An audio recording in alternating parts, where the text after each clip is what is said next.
Good morning. Welcome to the second day of our devotional series, looking at Jesus' interactions.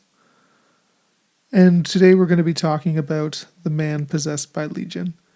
And I wasn't going to use this one because I wanted to use all new examples.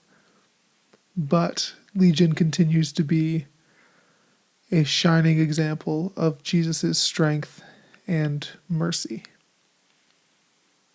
In Mark 5, it's accounted that the man lived in the burial caves, and that he could no longer be restrained even by chains, and he was chained often, but that he could snap them, that nobody was strong enough to compete with him.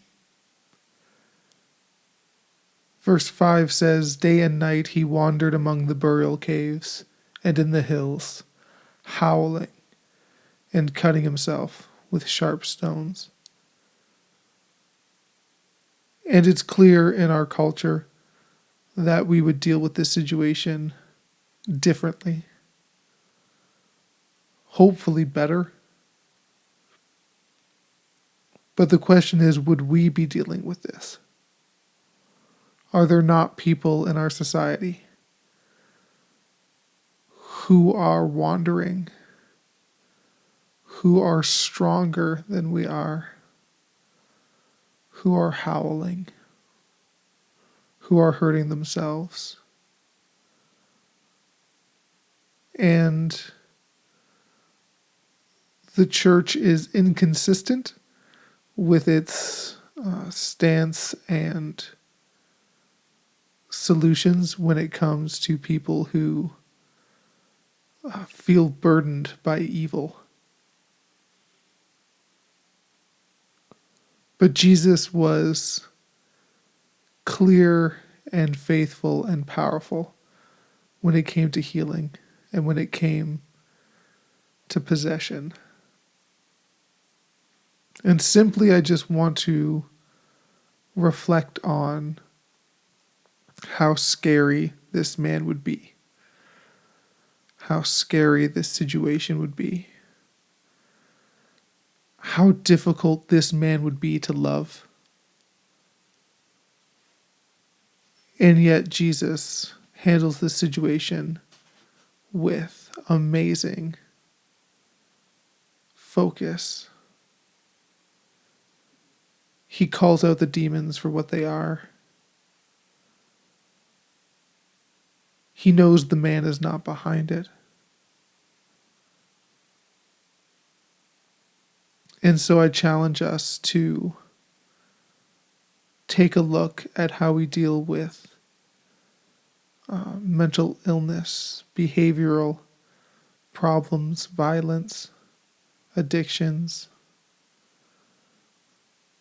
When we see people possessed, can we see past their actions and our fear and see the hope and power of Jesus?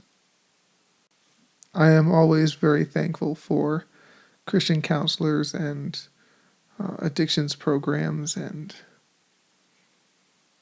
all of the good work that goes into social work and nursing. And I know that the presence of Christ is there with many Christians. But as a leader in the church, I always wonder what the church's role in this is. Should the church not be a beacon of hope? Should the church not be a place where demons are afraid? So, Lord, I just pray that we would continue to be challenged. Lord, that we would be encouraged by how much you love us, how good a Father you are, how much grace and mercy you pour out on your children. But Lord, that we would be challenged to take up the mantle that you have left us, to do your will on earth, to take up the cross, to take up the mission, to be part of the kingdom. That we don't just belong to a group, Lord, but that we are your students We are your pupils. We are the next wave of your hands and feet on earth. So, Lord, teach us how to be more like you.